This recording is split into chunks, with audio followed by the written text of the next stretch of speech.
Controlla, to be honest. Okay, so this is just my really quick, fast recap and reaction to the new Insecure.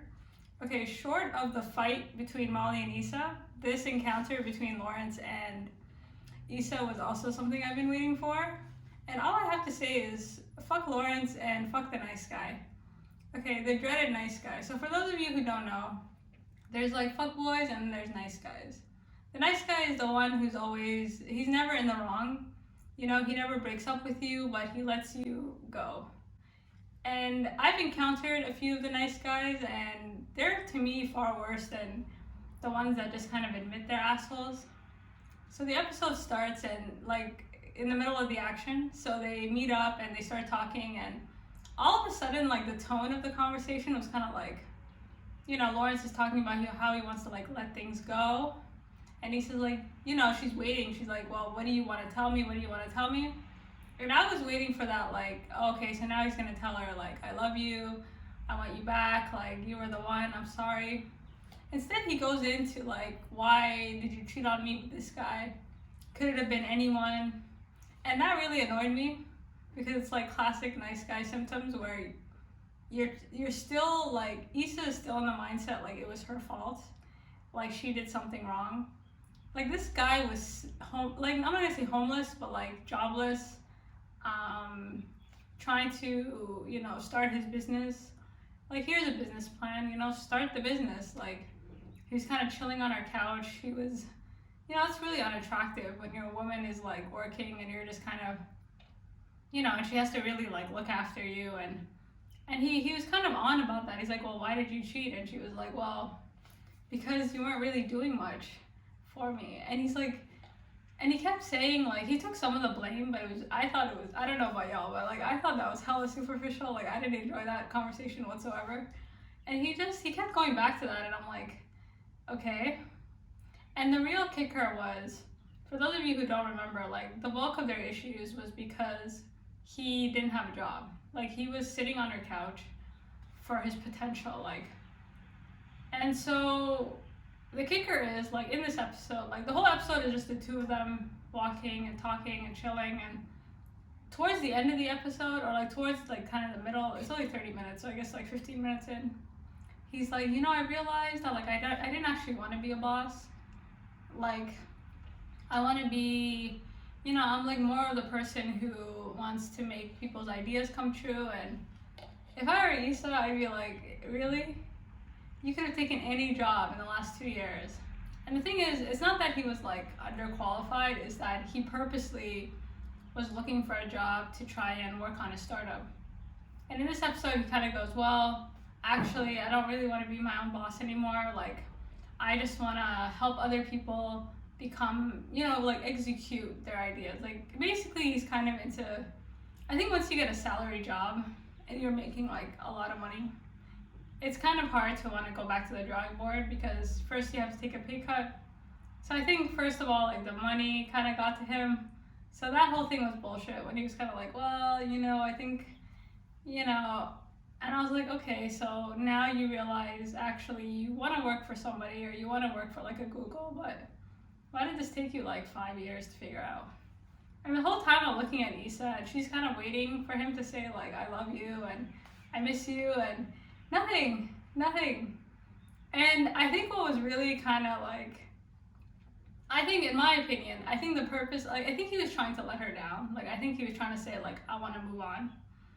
Because if you remember Controlla, she was saying how like, back in the day, like, I thought we were done with her, but apparently we're not done with her.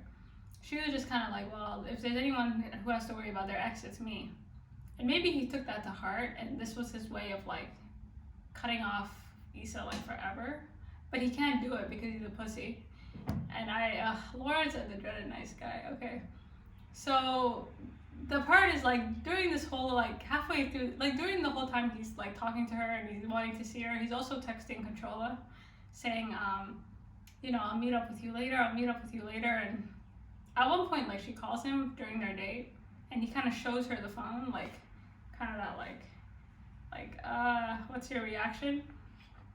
And I feel like maybe I feel like he was hoping for her to be like fuck you, Lawrence, like, but she never really reacted maybe the way he wanted. And towards the end of their date, like finally, the whole episode's just the two of them.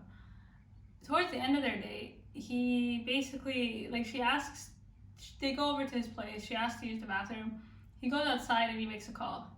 And in this call, he's like, I'm coming over later. Like, it's almost like me just yelling, like, I'm coming over to your house. Like, she can clearly hear him from the other side. And I don't know if that was planned. And then, you know, they end up sleeping together, but even the way that happened, like, he never asked her to stay. He never asked her, like, you know, I really like this night not to end. And, like, she's the one who's like, well, what if I'm not ready for it to end? Or what if I'm not?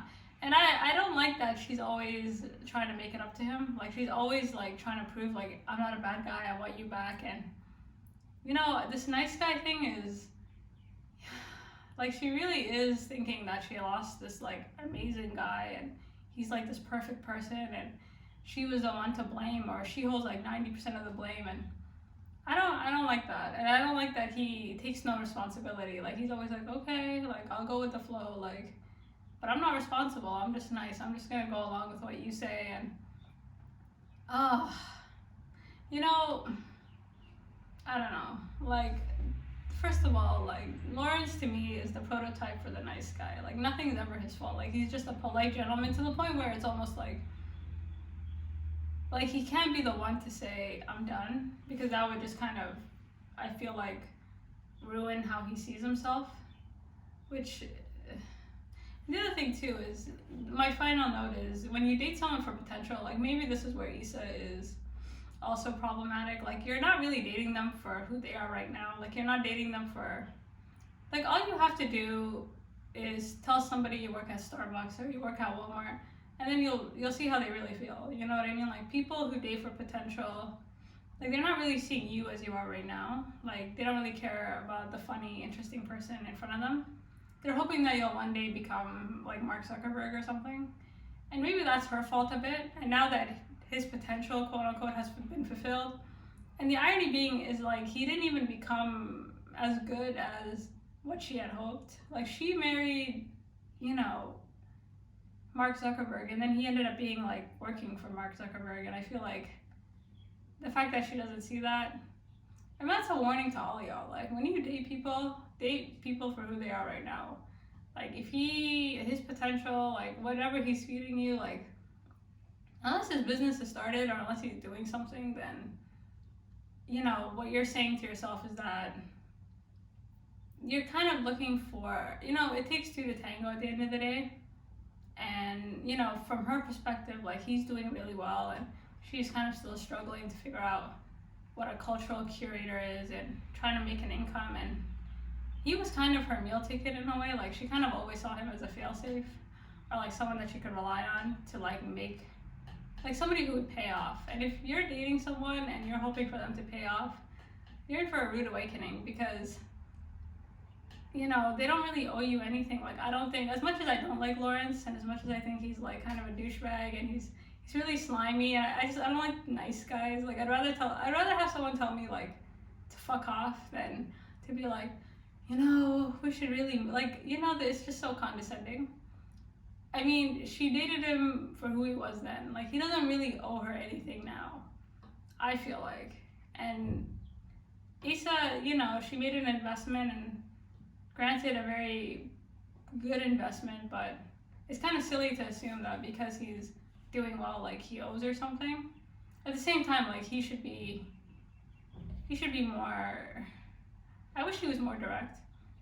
And this is, you know, two things here, like, dating the nice guy and dating, listen, the nice guy is, that is a snake. It's like, they go along with everything, they say everything you want to hear, but, you know, it's like, they want you to do it, like, they don't want, and so I'm watching Issa and her potential kind of fly away, and I see the way she's looking at him, and I don't think she sees him as, like, a person anymore. She just sees him as, like, a success, which in itself is problematic. You know, like, now he has his own flat, like, he's in, you know, he's going to San Francisco, he's doing all these interviews, and, like, he's no longer the same person. And in a lot of ways, yeah, she did buy him that time, but you know, you date people for who they are right now, and if they change, they don't really owe you that change, right? Like, it takes two to tango again. So for all y'all, like let me tell you a story. I had a friend that dated a medical student. Like, she dated, yeah, a medical student, and the promise was that he would become a doctor. And the first time he didn't get in, and still she was driving him around, she was supporting him, she was doing all this stuff, and eventually when he did get in, he ended up breaking up with her. And the way he did it was, like, just before they were gonna get married, he like called some girl that he really liked, basically like a controller, and like just shot his shot, and she said yes. And so now he's doing really well, and you know, she spent all this time like investing in him, and you know, is he an asshole? Yes, but at the same time, like, you didn't date him for him. You dated him because you thought he would become a doctor. And I don't know, like, when I'm looking at Issa date now, it's not the same. She just sees like everybody that she dates is like a loser in comparison to her like Silicon Valley, you know, husband. And as much as I hate him, I hate her too. Sometimes, like, I wish she didn't turn back. Like, I wish he had been the one to ask her. Like, I don't like that she's always trying to prove something, or that she's always like, take me back, like, I swear I've changed. Like, that was the whole thing with this episode. It was like, oh, I've changed, or like, oh, like, look, I even take like classier drinks now. And it's like, sis, like, he's trying to tell you he's moving on with Controlla. Like, anyways, I was triggered, and we'll see what happens. Like, for those of you who are like hoping for the best, like, stop hoping. Like, I see a very bad breakup coming in. I think the next episode, Molly and Issa will become friends again to prepare us for whatever will happen with you know, him and her. Anyways, those are my thoughts. So stay away from nice guys, and don't date for potential people. Like, it's not worth it, girl. Like, it's really not. Anyways, peace from the Middle East. Let her know, I gotta let her know that she my white horse, she my medical. She like my baby mama, know how to take care of me. Give my baby problems, you gon' regret.